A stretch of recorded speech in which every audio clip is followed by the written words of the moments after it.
त्या रामाच्या आयुष्यात हसायजोगं कधी झालंच नाही, कायम दुखणं. आयुष्यात महाराज जन्माला यायच्या अगोदर बाण मारला त्या पोराला, श्रावण बाळाला, शाप बसला राजाला. झालं इकून तिकून पुत्रकामेश यज्ञ करून मिळवली बायको. ती रावण उठलं, त्याचे घेतल्या बरगाड्या मोडून मिळवली सीता. मोडल्या बरगाड्या त्याचे 3. बरं ते फुगीर होतं, त्याला बोलवेलच नव्हतं. ते जनकाला रावण म्हणलं, का रे एवढ्या मोठ्या स्वयंवराला तू मला का नाही बोलवलं?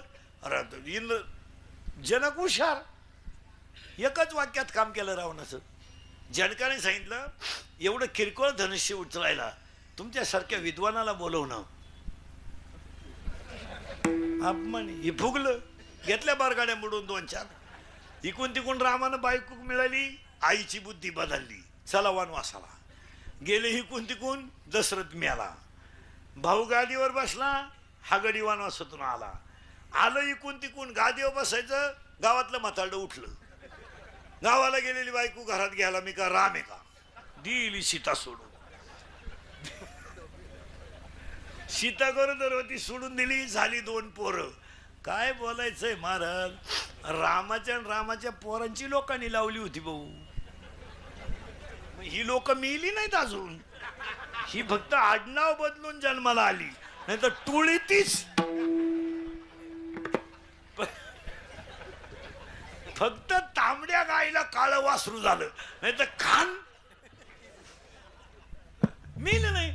ते म्हातारड्या बॉम्बाला काय प्रारब्ध राहत महाराज, काय प्रारब्ध आहे खरंच. तुम्ही विचार करा, गादीवर बसायचं, पोरानं धनुष्य लावलं, बापावर लावलं का नाही?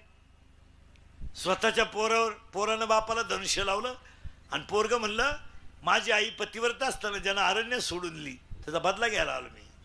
2 बाजूनं 2 पोरं. ती सीता पळत आली, म्हणली भाऊ धनुष्य घालू घेतो बाप्या, कुठं झटे करीत बसा. आयुष्यभर त्या बिचाऱ्याच्या नशिबी दुखणं. हा गाड्याचा जन्म जेलमध्ये झाला, पण हा रडला नाही, हा नांगाटच होता. हा आले तशी गिराईक हानीतच आला, पुन्हा त्यानं ताणच नाही.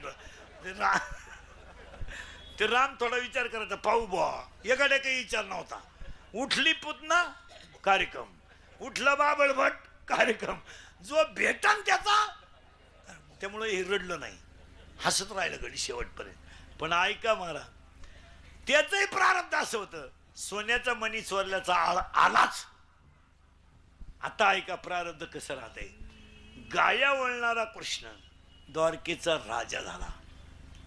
शुद्धी आहे ना तुम्ही?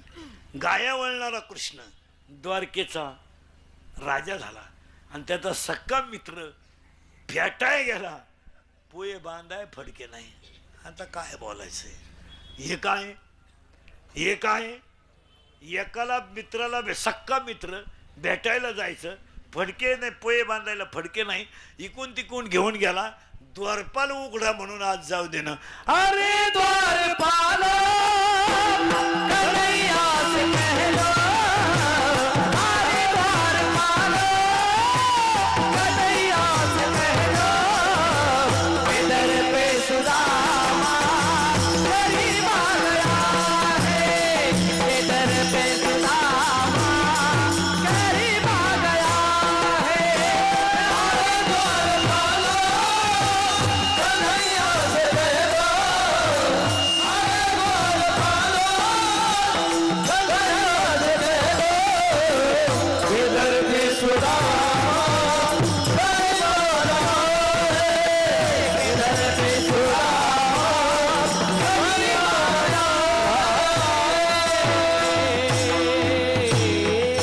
है. अजून बारंद शबरी के बे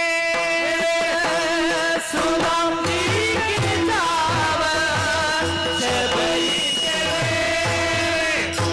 सुदाम जी की चावल, मीठे मीठे राजा उद्धव जी चल भी करतावे, उद्धव जी चल भी करतावे. शबरी के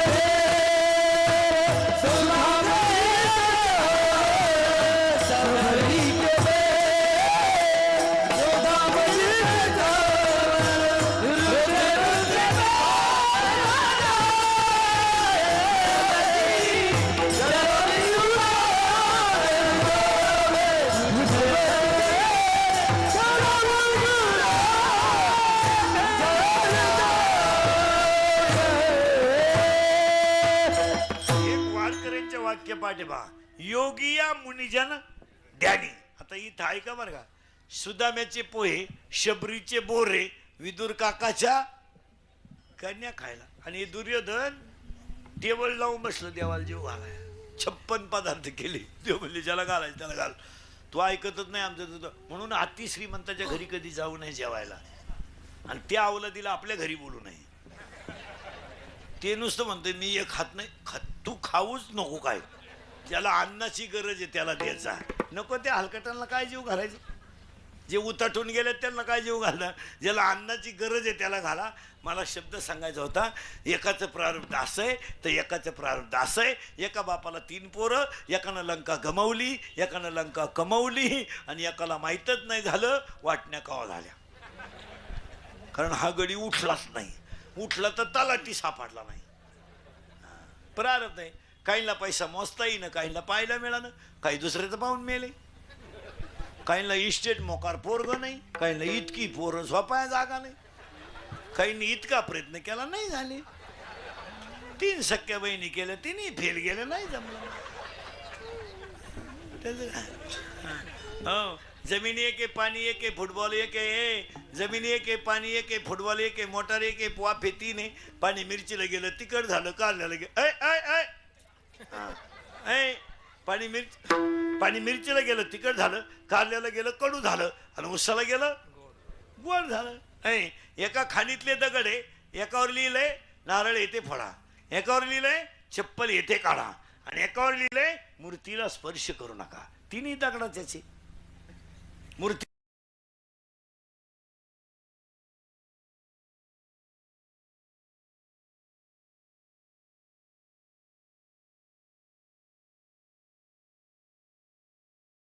दगडाची